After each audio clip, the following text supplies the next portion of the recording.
ये जो मौसम है बरसाती मौसम, और इस बरसात के मौसम में चुनाव, और चुनाव के बीच हम लोग सब प्रत्याशियों से मिलते हैं, और इस टाइम तक आते आते प्रत्याशियों के चेहरे पर ना एक शिकन दिखने लगता है। लेकिन आपसे जब मिलते हैं हर बार लगता है रिफ्रेश होके ही निकले, लेकिन देखिए रिफ्रेश नहीं होंगे। पीछे देख रहे हैं गाड़ियों का काफिला है, साथ में नितेश सिंह है। कहने के लिए नया नवेला प्रत्याशी लोग कहते हैं, खराब लगता है क्या? बिल्कुल नहीं लगता खराब। भाई नए नवेले हैं तो नया ही कहेंगे ना दुनिया। अब ऐसे तो कोई पुराना तो है नहीं। हाँ, लोग को नया लगता है क्योंकि मैं इस क्षेत्र में नया हूँ। लेकिन पिछले 21 वर्षों से अगर देखेंगे कि मैं मेहनत करके आगे बढ़ रहा हूँ, नई चुनौतियां आती है, उसको लगन से उसको पार करते हैं।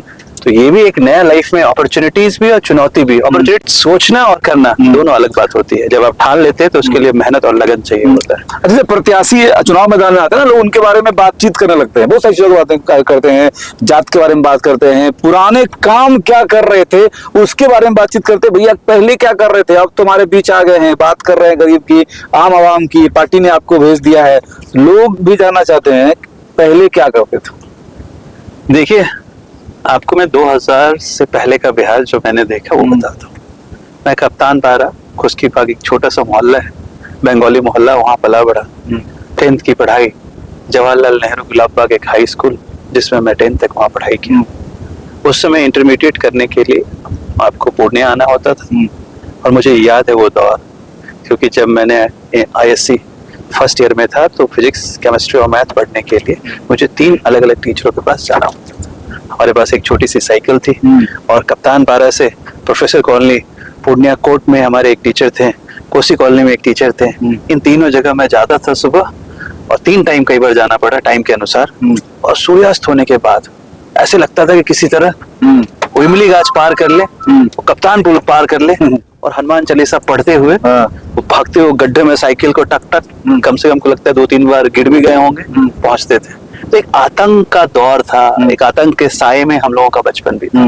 उस समय बिहार में आपको अगर गरीबी में भी था, गरीबी तो थी, हम किराए के मकान में हम लोग थे, एल्वेस्टर का घर था। अच्छा, गरीब होना कोई, मेरे ख्याल से ये कोई प्रॉब्लम नहीं है, और ना ही किसी को हीन भावना से देखना चाहिए। ये आप पैदा कहाँ होते हैं ये ऊपर वाले के हाथ में है, बट आप मरते कहाँ हैं ये आपके हाथ में। बड़े बुजुर्ग और मोटिवेशनल स्पीकर भी कहते हैं कि गरीब घर में जन्म लेना पाप नहीं, लेकिन गरीब मरना पाप जरूर है। ये आपके ऊपर डिपेंड करता है आप लाइफ में क्या चाहते हैं। उस समय के दौर में जब मैंने इंटर कंप्लीट किया था, तो अगर पूर्णिया कॉलेज में आप ग्रेजुएशन के लिए जाते तो कब होता है इसका कोई ठिकाना, किसी से भी पूछेंगे, आप यंग है शायद उस दौर को आपको उतना नहीं पता होगा। 6 साल में होता था, 6 साल 7 साल 3 साल हो जाए, यही बहुत बड़ी बात है। उसके बाद तो सबका एक सपना था कि भाई पढ़ के, माँ बाप चाहते थे कि मेरे बच्चे पढ़ लिख ले, अच्छा कुछ कर ले। उसी होप से हम बाहर गए, पढ़ने गए। मैं जब यहाँ था तभी ट्यूशन पढ़ाता था, मेरे मोहल्ले में 30 से ज्यादा बच्चों को पढ़ाता था। अच्छा। और जब मैं दिल्ली गया तो मैं पार्ट टाइम पिज्जा हट में 7 to 11 जॉब करता था, दिन में कॉलेज करता था।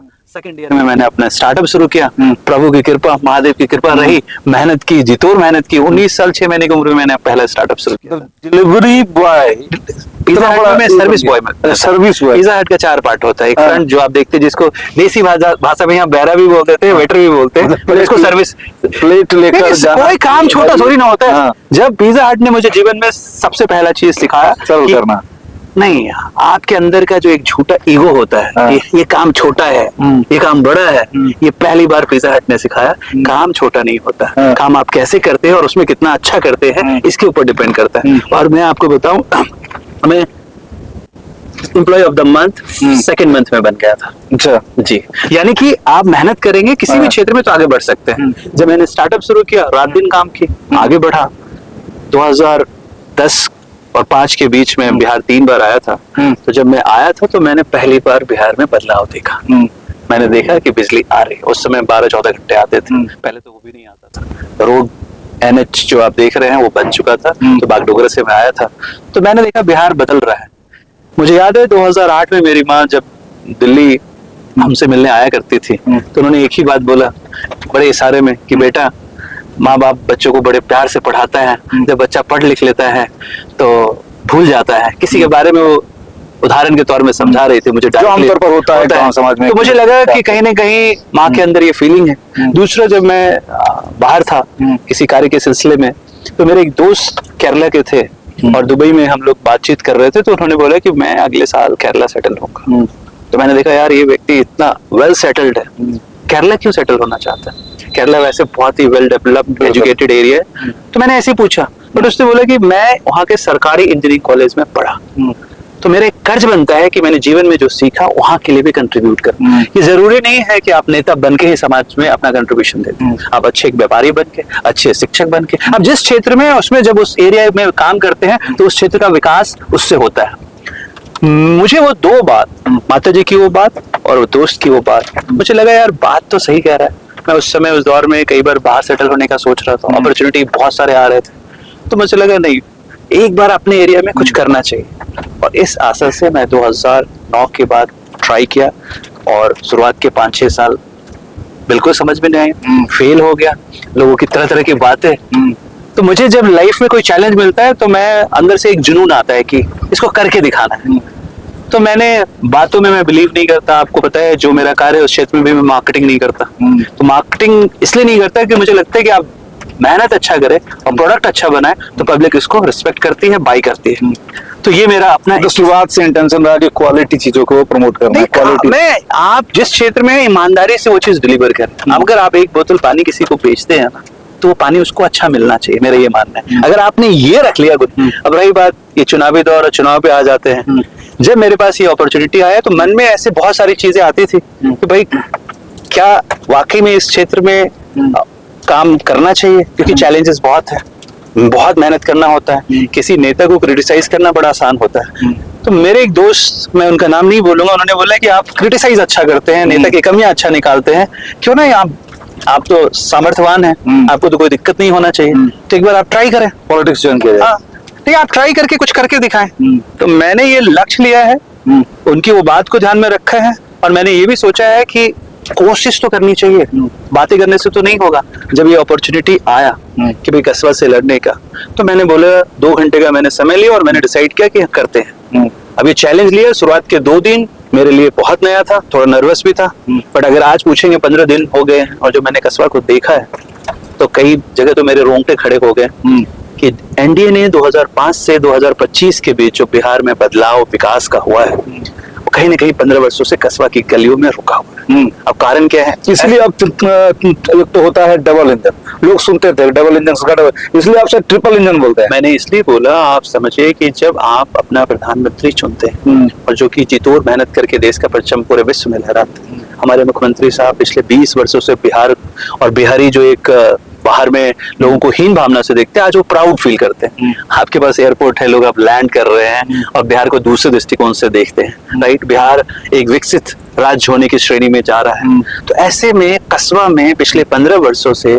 जब एक विपक्ष में बैठने वाला हम विधायक चुनते हैं, तो कहीं ना कहीं जनता भी जानती है कि इसका नतीजा क्या है। यही रीजन है कि कस्बा में जब आप घूमेंगे तो बिहार के पिछड़े विधानसभाओं में आते हैं, उस वैसे में आप बाकी विधानसभा को देखिए जहाँ पे एनडीए के प्रत्याशी जीते हुए हैं, पक्ष में रहे हैं। तो देखिए, सरकार सेंट्रल नीति, केंद्र सरकार की नीतियां, राज्य सरकार की नीतियां, इसका ग्राउंड पे लाने की जिम्मेवारी वहां का प्रतिनिधित्व का। चलिए, मतलब कि आप आज समझे होंगे कि जब रैलियां होती है तो जरूर भाजपा या उनके समर्थित जो भी दल है वो कहते हैं कि डबल इंजन की सरकार भाई चाहिए ताकि आपके बिहार को चमकाना है।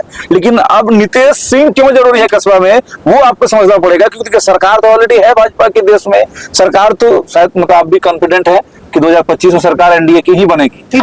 एनडीए का मतलब होता है बिलीफ, विश्वास। ये कैसे हुआ? बोल के नहीं हुआ ना। 2005 के बिहार को 2025 के बिहार में एनडीए ने करके दिखाया। मतलब जिस सड़कों पे हम लोग चल रहे हैं और बिना हिले डुले, बिना डिस्टर्ब अगर हम लोग रिकॉर्ड कर पा रहे हैं, तो इसी की बदौलत आपको पहले से विश्वास हो गया कि हमारी सरकार बनेगी। मुझे नहीं, आप जनता के बीच चाहिए, किसी जाति धर्म का व्यक्ति हो, उनका विकास देखिए पिछले 15 वर्षों में हुआ है या नहीं हुआ है। जो घर टीन के थे वो छत पे कैसे बदला है, सबका विकास हो, सबको रोजगार मिला है, चीजें मिली है। तो जब आप कोई चीज करके दिखाते हैं ना, कोई भी कार्य आप किसी को डिलीवरी सिस्टम जहाँ पे होता है कि मैं जो बोलूं वो करके दिखा दूं, विश्वास अपने आप होता है। वही नतीजा है ना कि जनता ने पिछले 4 बार से एनडीए को भारी बहुमत से जिताया है, और इस बार तो मुझे, मेरे ख्याल से विपक्ष के पास कोई मुद्दा नहीं। मैं ऐसा सोचता हूँ। मैं तो बाहर के बारे में बहुत ज्यादा इसलिए नहीं बोल सकता क्योंकि नया हूँ, बट मेरे से व्यक्तिगत तौर पे पूछेंगे तो उनके पास कोई मुद्दा नहीं है। विजन नहीं है। अच्छा, आमतौर पर लोगों को ये भी होता है कि मुद्दा, विजन, ये सब कुछ भी है, लेकिन ग्राउंड स्तर पर लोग इस बात को करते हैं कि विधायकी बनने का मतलब है कि लोगों को अपने लिए एसेट्स क्रिएशन, जो हम लोग एक आम धारणा बन गया है।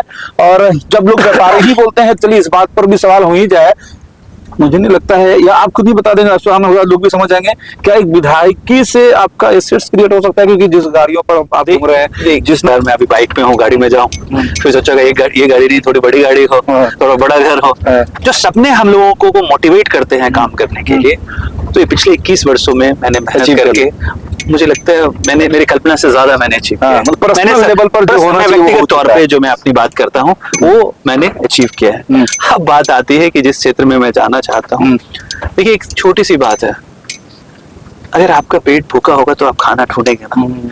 तो मैं लोगों को सिर्फ इतना कहता हूँ कि किसी व्यक्ति के लिए वोट मत कीजिए, आप वोट कीजिए क्षेत्र के लिए, आप व्यक्ति के विकास के लिए मत कीजिए कि भाई ये इनको वोट देते हैं, क्यों 3 बार से लड़ रहे हैं इसलिए देना है। नहीं बॉस, आपका क्षेत्र है, आपका एक वोट बिहार को बदल सकता है। तो उसी तरह जिस क्षेत्र में आप विधायक विपक्ष का चुन लेते हैं, वो एक वोट 15 सालों का ये बदहाली कस्बा को गिफ्ट में देके जाते हैं। देखिए मैं जो बातें कस्बा के लिए कर रहा हूँ, कोई बड़ी बातें नहीं, वो आशीष भाई भी बन जाएंगे वहां का विधायक, सिर्फ नियत में थोड़ा सा, मतलब खोट भी नहीं, मैं पूरा नहीं कर रहा हूँ, थोड़ा नियत होगा काम करने के लिए, आप अचीव कर सकते हैं। तो मुझे नहीं पता कोई क्यों अचीव नहीं, कोई एसेट्स क्रिएशन, कोई दौलत बनाना, कोई पावर बनाना, वो मकसद आपका बिल्कुल नहीं है। क्योंकि हम लोग भी जानते हैं, देखते भी हैं, उतना चीज आपको भगवान ने, आपकी मेहनत ने दे दिया है। तो करना क्या चाहते हैं कस्बा के लिए? देखिए कस्बा के लिए जो बेसिक छोटी छोटी चीजें, बहुत छोटी छोटी चीजें, अब वहाँ की सड़कें कंपेयर टू पूर्णिया बाकी विधानसभाओं के सड़कें से बदहाल है। अभी कैसे ठीक होगा जी? जब वो काम किसी को दिया जाता है तो आप उसकी क्वालिटी को एज ए विधायक के तौर पे देख सकते हैं। आपका अगर कोई पर्सनल इंटरेस्ट ना हो तो कोई भी कॉन्ट्रैक्टर वो काम करके देगा। दूसरी क्या चीज मैं कह रहा हूँ, मैं कई लोगों से देखता हूँ, मैं जब मिलता हूँ, वो कह रहे हैं कि भाई साहब थाने का मुझे दिक्कत होती है, लोग मेरे पे फर्जी केस करवाते हैं, मैं इंदिरा आवास मांग रहा हूँ तो बिचौलिया का परेशानी। देखिए लिटरेसी कस्बा का बनिस्बत बाकी विधानसभा कम है, तो हर लोग जरूरी नहीं है कि ब्लॉक में जाके लड़के अपना अधिकार ले लें, वो ना किसी न किसी का सहायता ढूंढने की कोशिश करते हैं, और ऐसे लोग उन सहायता के नाम पे उनसे वाही करते हैं। तो मेरा मकसद ये है कि ब्लॉक और थाने में जो एक बीमारी बिचौलिए का है, उसको कड़ी इलाज। अच्छा, एक चीज हम लोग यहाँ रोकेंगे आपको, क्योंकि आम विधायक भी रोड बनवा सकते हैं। हाँ, और आप जब इतने मतलब बड़े ओहदे के लोग हैं, तो फिर लोग आपको क्यों चुनेंगे? सिर्फ सड़कें ही बनाना अगर होगा, और भी कोई विधायक बना सकता है? मैंने आपको पहले ही बोला, जो मैं वादे कर रहा हूँ बहुत छोटे छोटे, मैंने बोला ही नहीं कोई बड़ा बात कर रहा हूँ। मैंने सड़कों की बात की, बिचौलियों की बात की, अब थोड़े बड़े वादे की करते हैं। कस्बा में लोग जानना चाहते हैं, कस्बा में हर ब्लॉक में एक डिग्री कॉलेज होना चाहिए। अब सोचिए कि हर फैमिली इतना फाइनेंशियली स्ट्रांग नहीं है, आर्थिक रूप से इतना मजबूत नहीं है कि पुणे में बच्चा रख के और उसको ग्रेजुएशन कराए।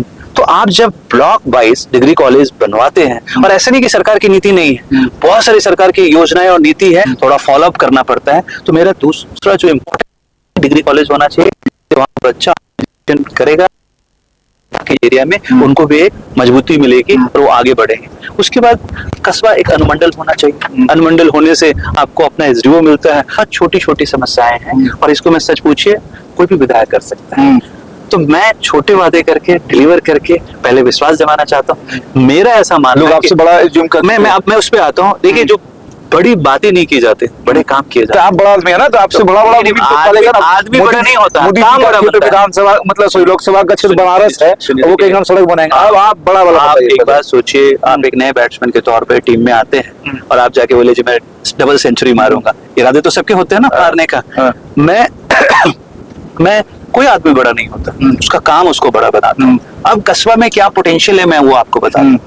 और बिहार अब जो 2025 से 30 जो हमारे मुख्यमंत्री और जो हमारे प्रधानमंत्री जी का मकसद है कि बिहार को एक विकसित राज्य में लेके जाना, और हमारे जो नेता हैं युवा सम्राट चिराग पासवान जी, आज उनका बर्थडे भी है, तो हैप्पी बर्थडे मैं यहीं से उनको देता हूँ। तो उनका यही नारा है बिहार फर्स्ट बिहारी फर्स्ट। इसका मतलब क्या है? देखिए बिहार को अब रोजगार के लिए बाहर जाने की जरूरत ना हो, बिहार को अब पढ़ने के लिए बाहर जाने की जरूरत ना हो, बिहार को इलाज के लिए बाहर जाने की जरूरत ना हो। हम लोग ये 2025 से 30 के बीच में ये जिन एरियाज में वो करने का। फैक्ट्री लगाएंगे, सीधा सीधा बोलिए। आज एनडीए का संकल्प पत्र देखिए, हर डिस्ट्रिक्ट में फैक्ट्री लगाने की बात हुई है। आप देखिए दमदमा में बिहार का पहला इथेनॉल प्लांट लगा, आपके साथ 2 बेनिफिट होगा। दमदमा में बिहार का पहला इथेनॉल प्लांट लगा। तो ऐसे अगर आप थोड़े से मजबूत इरादा और थोड़े तेज तर्रार हो तो आप अपने एरियाज में कर सकते हैं ना। अब देखिए भौगोलिक रूप से कस्बा बढ़ गया। आपके पास NH57 है, ईस्ट वेस्ट कॉरिडोर जिसको बोलते हैं। अब आपके पास ग्रीनफील्ड एक्सप्रेस पे उधर से गुजरने वाला है। एरिया आपका पोटेंशियल है, नियत आपको होना चाहिए और एक छोटा संकल्प और विजन। आप उस पर जब मेहनत करेंगे तो आगे बढ़ेगा। हर बंजर भूमि को अगर ढंग से आदमी मेहनत करे तो वहां भी हरियाली आ सकता है, और कस्बा तो बहुत फर्टाइल है। तो कहना ये है कि कस्बा के पास मेन पावर है, कस्बा के पास जो है इंफ्रास्ट्रक्चर है, और आप जो है डुअल नेचर में आ जाएंगे। एक तो बिजनेसमैन आप ऑलरेडी हैं, आपके पास जो नेटवर्क, आपकी जो दोस्ती है वो कॉर्पोरेट लेवल के लोगों से है ही। साथ ही साथ अगर आप विधायक बनते हैं तो मंत्रालय तक पहुंचेंगे, और उसके बाद दोनों जोड़ से कस्बा को वो चीज मिलेगा जो गुजरात के एमएलए देते हैं। मैं सिर्फ एक चीज जानता हूँ, आपके अंदर नियत सही हो, लगन बढ़िया हो और मेहनत करना चाहते हैं अगर आप, तो आप कहीं भी पहुंच सकते हैं। मैंने पिछले 21 वर्षों में जो मेहनत की वो अपने जीवन के व्यक्तिगत विकास के लिए किया। और मेरे पास जो मेहनत करने का और जो मेरा अनुभव जो मैंने सीखा है उसको यूज करते हुए मैं कस्बा के लिए मेहनत करूंगा, रात दिन मेहनत करूंगा। और मेरा एक ही संकल्प है, कस्बा को बिहार के टॉप 5 विधानसभा में पहुंचाना है, पूर्णिया पूरे कमिश्नरी में नंबर 1 लाना है, हर क्षेत्र में लाना है। चलिए, अब ये संकल्प है, इसको करने के लिए एक दिशा की जरूरत है, और जहां मुझे जरूरत पड़ेगी, जिस मार्गदर्शन को लेने की जरूरत होगी, जिस दरवाजे को नॉक करने की जरूरत होगी, वो मैं करूंगा। तब तक नहीं रुकूंगा जब तक ये करके नहीं चलिए, तो होपफुली हम लोग भी चाहेंगे कि ऐसा कस्बा, देखिए नाम ही देखिए कस्बा, और कस्बा शहर को रिप्रेजेंट किया जाता है, और नाम में ही जब इतना बढ़िया शानदार इनको विधानसभा मिला हुआ है तो शानदार तरीके से, शानदार विजन के साथ ये आगे बढ़े, ये हम लोग भी कल्पना करते हैं। लेकिन एक सबसे अहम और सबसे अंतिम सवाल भी है कि जिस गमछी को हम लोग ओढ़े या पहने हैं गले, भगवा है जी, जो भगवा है, और कई बार उस घुसपैठियों को भगाना है, या फिर लोगों के दिमाग में बैठा हुआ है कि भाई हम लोग भाजपा को वोट भी कर दे तो भाजपा को विश्वास नहीं होता है। कहने का मतलब हम लोग बात मुस्लिम कौम को लेकर कर रहे हैं, उस मैन पावर की कर रहे हैं जो मैन पावर कस्बा में बैठा हुआ है। आप जैसा विधायक फिर उसके लिए क्या? नहीं, देखिए आप पहले तो हर चीज को एक साथ क्लब कर रहे हैं। देखिए हमारी सरकार ने, एनडीए की सरकार ने मदरसों को रेगुलराइज किया, वहाँ के टीचरों को सरकारी टीचर के दर्जा मिला।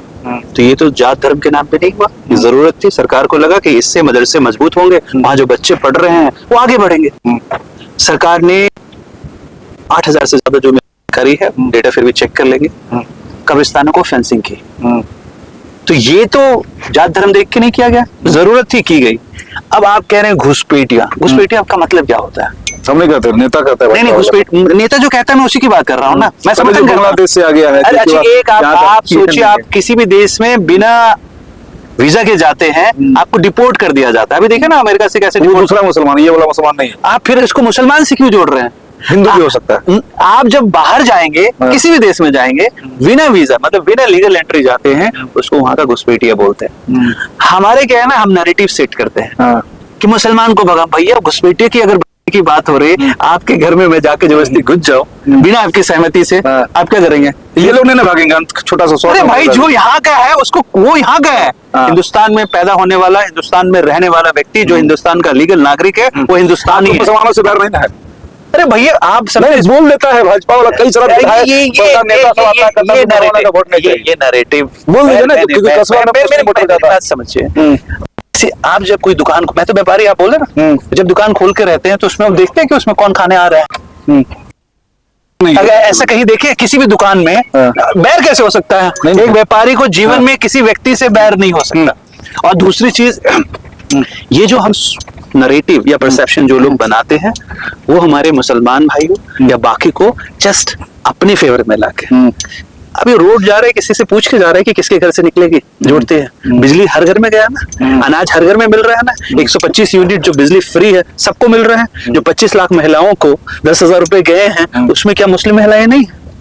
देखिए ये उन लोगों को, हिंदू मुस्लिम से भाई भाई कस्बा का, हिंदुस्तान में पैदा होने वाला, भारत में जो व्यक्ति पैदा हुआ है, जो भारत का है, लीगल सिटीजन है, वो भारत का है। बाकी जगह जो होता है भारत का, बाकी जगह जो होता है, जो नारा लगाए भाजपा वाला लगाए, नेता लगाए, हमारे देखिए कस्बा में हिंदू देखिए, नहीं मेरी बात समझिए, एनडीए मैं ये नहीं कह रहा हूँ कि सिर्फ भाजपा वाले कोई नहीं बोलते हैं, हम समझते नहीं है। जैसे कि आपने बोला घुसपैठी मतलब मुस्लिम को बाहर कर देना, जो मतलब जो आपने सुना, आप एक बार बाहर इलीगल जाके देखिए ना कैसे आपको बाहर भेजता है। अरे हमारा ये देश इतना अच्छा है, यहाँ हमारे यहाँ तो वसुंबका कुटुंबका का नारा, आप हमको अभी भी आपको बता रहे हैं, अभी भी बहुत सारे लोग इलीगली माइग्रेंट है, फिर भी हमारे जो कानून है या चीजें हैं उस हिसाब से उनको उस तरीके से नहीं भेजता जिस तरीके से यूएस वाले ने भेजा है बाकी कंट्रीज में।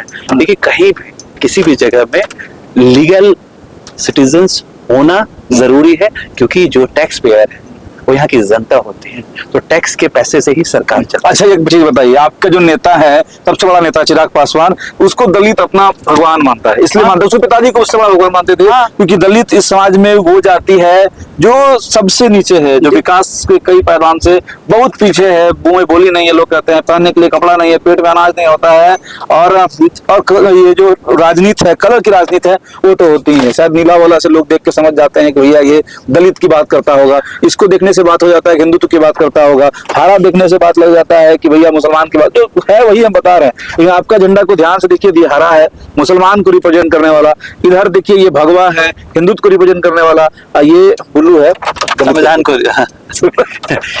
देखिए हमारे जो संविधान की ताकत जो है ना, वो बहुत बड़ी ताकत है। हर व्यक्ति को समान अधिकार देता है हमारा संविधान। देखिए आजादी के बाद से अब तक, पहले आपको देखना है हिंदुस्तान कहाँ था, और बिहार को जब देखते हैं, बिहार 2000 पहले से कहाँ था। तो संविधान ने ये ताकत दी, हर व्यक्ति को दी, और संविधान में जितने भी संविधान के हिसाब से जो सरकार बनी है और सरकार बनने का जितनी योजनाएं हुई है वह घर घर तक पहुंचा है। देखिए बिहार एक पिछड़े बीमारू राज्य से आज विकासशील राज्य की श्रेणी में है, राइट। और हमारे मुख्यमंत्री साहब, हमारे प्रधानमंत्री साहब और हमारे नेता युवा सम्राट, उनका एक ही लक्ष्य है, जो कार्य 20 वर्षों में अब बच गया। जैसे कई चीजें हैं, आप सोचिए सिलीगुड़ी साइकिल से तो नहीं जा सकते ना, इंडस्ट्री को लगने के लिए बिजली जरूरी था, और कई सारे स्किल्स मैन पावर की जरूरत थी। आज बिहार में बिजली है, आज बिहार में सड़क है, आज बिहार में सुरक्षा है, और ऐसे बहुत सारे, अभी हमारे घोषणा पत्र में भी देखे होंगे कि हर जगह स्किल सेंटर बनेगा, हर जगह आपको इंडस्ट्री पार्क बनेगा। तो वो सारे कार्य होंगे जहां से जो लोग जिनके विकास में अभी पीछे रह गए हैं वो आगे बढ़ेंगे, और हर क्षेत्र में बिहार मजबूत होगा। बिहार के लोगों में सबसे अच्छी चीज क्या है, एक बिहारी पन जिसको मैं, मेरे अंदर भी है, बड़े जुझारू होते हैं, हार नहीं मानते, लगे रहते, उनको मुसीबतें या तकलीफ उनको हरा नहीं सकता। मैंने हर क्षेत्र में बाहर जहां भी देखा है, वो जाता बहुत छोटा होके, उस समय उसको कुछ नहीं पता होता है, जब वो लौटता है अपने शहर की ओर तो कुछ बन के आ चुका होता है। अगर एक नॉर्मल लेबर के तौर पे गया है तो पता चलता है वो ठेकेदार बन के आया है, एक कारपेंटर के तौर पे गया है तो एक कॉन्ट्रैक्टर वहां का बन के आया है। हिंदुस्तान के हर क्षेत्र में, बिल्डिंग बनाने का क्षेत्र हो, आईटी का क्षेत्र हो, इंडस्ट्री का क्षेत्र हो, एजुकेशन का क्षेत्र हो, या ब्यूरोक्रेसी हो, सर्विस का क्षेत्र हो, हर क्षेत्र में बिहार का और बिहारियों का सबसे ज्यादा योगदान है। मैं तो बिहार से बाहर रहने वाले सारे युवाओं को जो अपने क्षेत्र में अच्छा कर रहे हैं, उनसे एक अपील ये भी कहूंगा कि आप अपने बिहार के लिए भी सोचिए, और बहुत लोग आए भी हैं, और यहाँ बहुत अपॉर्चुनिटी है। 13 करोड़ का पॉपुलेशन है, अब बेसिक इंफ्रास्ट्रक्चर जो चीजें चाहिए था वो सारी चीजें बिहार में है। और कोई ऐसा राज्य नहीं आपको मिलेगा जो पिछले 20 वर्षों से जीडीपी ग्रोथ का अगर रेशियो देखते, किसी राज्य का विकास आप जीडीपी से देखते हैं। हम जब मैं 2010 में वापस आया था बिहार, मुझे जहां तक मुझे याद है 60-70 हजार करोड़ के आसपास बजट था, आज आपका 3 लाख करोड़ के आसपास बजट है, तो 5 गुना आपका बजट बढ़ गया है। अगले 5 साल में आप देखेंगे बिहार हर क्षेत्र में बहुत आगे दिखेगा, बहुत अपॉर्चुनिटीज है। मतलब बिहार फर्स्ट, बिहारी फर्स्ट के नारे के साथ बिल्कुल आप एक मैच्योर्ड विधायक नहीं कर सकते, उसको मंत्री कर सकते, नेता कर सकते। देखिए हमको लगता है कि लगभग 1 घंटा हो गया होगा, और 1 घंटा तक हम लोग जैसे पत्रकार को झेलना एक नया नवेला, आप ये कह सकते हैं कि नेता के बस की बात नहीं हो सकती है। लेकिन जो फ्लुएंसी जो विजनरी लीडर का होता है, एक बड़े लीडर्स के होते हैं, इनके एक्स को जब आप देखेंगे तो हमें ऐसा लग रहा है, जो लोग हमको देख रहे हैं उनको भी ऐसा लग रहा होगा कि पूरा का पूरा लीडरशिप इनके अंदर है, और लीडरशिप है इसलिए तो। अच्छा, आपके लगभग कितने एम्प्लॉय काम करते होंगे? देखिए वो व्यक्तिगत है, मोर देन मतलब ये चीज तो होता है ना। अभी हम लोगों ने अगर जब जिस क्षेत्र में हम काम कर रहे हैं, दोनों क्षेत्र को मिलाएं, डायरेक्ट इनडायरेक्ट, कम से कम हम लोग 1500 लोगों को एम्प्लॉयमेंट दिया हुआ है। और बाकी जो कुछ चीजें हमारे प्लान में है, उससे ये बढ़ के 3,000 तक जाएगा अगले 2 साल में। अगर उससे आगे की बात करेंगे, मेरे पास मेरे अपने व्यक्तिगत क्षेत्र में अगले 25 साल तक का प्लान है। मैं एक दिन के लिए कुछ नहीं सोचता। सोचिए, मतलब अभी 3,000 लोग जो है डायरेक्टली, 1,500 लोग डायरेक्टली और 3,000 लोग इनडायरेक्टली वे में इनसे जुड़कर अपनी जीवन शैली को अच्छा बना रहे हैं। नहीं, वो हमारे, मैं यहाँ रोकूंगा, वो हमारे विकास में योगदान दे रहे हैं और अपना भी विकास कर रहे हैं और हमारा भी विकास कर रहे हैं। देखिए, जब आप प्रोफेशनली कोई काम करते हैं तो दोनों का फायदे के लिए करते हैं, वहां कोई जन सेवा नहीं होता। जो मैं अब करने की कोशिश कर रहा हूँ वो मेरे जीवन का ये अपना, और मैं एक होता है ना कि इंसान को लाइफ में कंटेंट होने के लिए आपको खुशी चाहिए होती है। कई बार आप कोई मैच खेलता है, उसको जीत के खुशी मिलती है, कोई पैसा कमा के खुश होता है, और कई लोग मैंने ऐसे देखा है जिनके जीवन में पैसे की कोई वैल्यू नहीं है, उनके जीवन में जन सेवा करने के है। जैसे मेरे से पूछेंगे एक टीचर का रोल क्या होता है, टीचर कितना पैसा कमाता है, बट आपको पता होगा कि उनको पढ़ाने में बड़ा मजा आता है, उनको बड़ी खुशी होती है। उनको जब लगता है कि जब मैं एक बच्चे को पढ़ा रहा हूँ वो आगे बढ़ता है, तो उनको लगता है कि मैंने अपने जीवन में एक अच्छा पेड़ तैयार किया है। उसी तरह मेरा ऐसा मानना है कि जिस क्षेत्र में मैं आया हूँ, यहाँ जनता के लिए और क्षेत्र के लिए जो विकास मैं अपने सूझबूझ से, देखिए मेरा राजनीतिक अनुभव नहीं है, बट 21 साल से काम करने का अनुभव है। अब जब काम करते हैं तो काम में चुनौतियां आती है, उन चुनौतियों को जब आप पार करते हैं तो आपका विजडम बढ़ता है। तो उससे आप इसी का अनुभव को लेके मैं अपने क्षेत्र में, जब 14 नवंबर को रिजल्ट आएगा, मैंने ये सोचा है कि 1 साल के अंदर जो मैं छोटे छोटे वादे बोल रहा हूँ ये पूरे किए जा सकते हैं, क्योंकि सरकार की इसमें कोई बड़ी भूमिका लेंगे आप क्यों चाहिए बताइए, लोग लेता है इसलिए नहीं, उससे क्या होगा, उस धन से क्या होगा, एक कितना पैसे बन जाएंगे सोचिए। अगर पैसे कमाना होता तो व्यापार तो मैं अच्छा कर रहा हूँ, तो उसमें ज्यादा टाइम दूंगा और पैसे कमा लूंगा। फिर किसी की जरूरत नहीं है, इसलिए कि नहीं है क्योंकि एक विधायक को मुश्किल से 1-2 करोड़ का तो काम ही मिलता है भाई 1 साल, और इधर उधर करके उसको कुछ होना नहीं, 5-10 लाख 20 लाख रुपए कमा के ये इनको मतलब उस पैसे से ज्यादा ये तो डोनेट कर देते हैं। चलिए, मतलब ये एक लंबी बातचीत हम लोग इस शख्स के कर रहे थे, वो पहली बार विधायकी के लिए लोजपा रामविलास की पार्टी से हैं, जिसके नेता ये नारा देते हैं कि बिहार फर्स्ट, बिहारी फर्स्ट। और इस बार जो है बड़ा रिकॉर्ड उन्होंने कायम किया था लोकसभा के चुनाव में, 5 कैंडिडेट्स को उसने खड़ा किया और 100% रिजल्ट उसको कह सकते हैं कि 5 के 5 कैंडिडेट्स जो है उनके जीत के लोकसभा पहुंचे, और उसमें भी कई ऐसे लोग थे जो कमर्शियल बैकग्राउंड से आते थे। मतलब साफ है कि जिनके पास विजन है, क्योंकि इतने सारे बातचीत में हमने कास्ट को लेकर बातचीत नहीं की, जो लोग कहते हैं कि ये वो, क्योंकि यहाँ पर जो बातें जो आज इस बार के चुनाव का मुद्दा है, या जो न्यू जनरेशन के लोग इस तरह की बातें सोचते हैं कि भाई हमको रोजगार कैसे मिलेगा, हमारा प्लान कैसे रुकेगा, हमारी इंडस्ट्री कैसे आएगी, हमारे बिहार का ग्रोथ कैसे होगा, हमारे एरिया का ग्रोथ कैसे होगा, हम लोग उस पर बातचीत कर रहे थे। मतलब एक आप ये कह सकते हैं जिस विजनरी लीडर्स की आपको तलाश थी, जो क्रिमिनल बैकग्राउंड, केस वेस भी है क्या आपको? मर्डर नहीं, मर्डर का नहीं है अभी तक, मर्डर का, चलिए केस वेस नहीं, मतलब जिस नेता की आपको तलाश थी या ऐसे नेता की आपको तलाश है जिसके बारे में आप सोचते हैं, सिर्फ एज्यूम करते हैं, हम ऐसे ही प्रत्याशी से आपको बातचीत करा दे। बाकी आपको प्रयास तो लगा ही होगा, जो हम लोग बातचीत कर रहे थे आपको समझ में आया होगा, तो आप कमेंट जरूर लिखिएगा कि इस नेता के विचार भाव वो आपको कैसे लगे, और ये नेता जब जीत कर चुनाव में जाएंगे, सदन में जाएंगे, तो कितना दहाड़ेंगे, किस हिसाब से प्लान को करेंगे, उस जो भी इनके इर्द गिर्द बैठेंगे, चाहे डीडीसी हो, डीएम हो या सीओ हो, बीडीओ हो, उन लोगों को आमतौर पर ऐसा होता था कि जो क्रिमिनल बैकग्राउंड से होते हैं, मतलब नहीं पढ़े लिखे होते हैं, तो उनको वो लोग देखिए, आप ना किसी भी नेता या विधायक की मेहनत को समझिए। मैं पिछले 15 दिनों में ये देख लिया है कि कहना बहुत आसान होता है, किसी के बारे में बुराई करना बहुत आसान है, पर जब आप इस क्षेत्र में आते हैं 18 घंटे सब लोग मेहनत करते हैं, सबकी अपनी सूझबूझ है।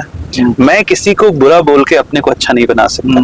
मैं इतना सिर्फ एक जनता से रिक्वेस्ट किया है, अपील किया है कि आप जब वोट देते हैं तो वोट देने वक्त ये जरूर ध्यान रखें कि जो विधायक है वो लास्ट 5 वर्षों में क्या काम किया। अगर आप उससे संतुष्ट हैं तो वोट दीजिए।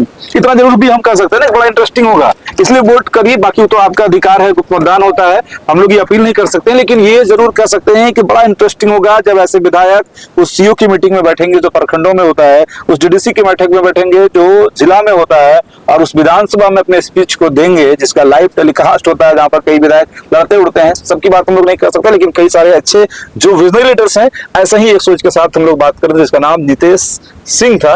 लेकिन आप लोग का बस इंतजार रहेगा कि कमेंट और शेयर का। जय हिंद।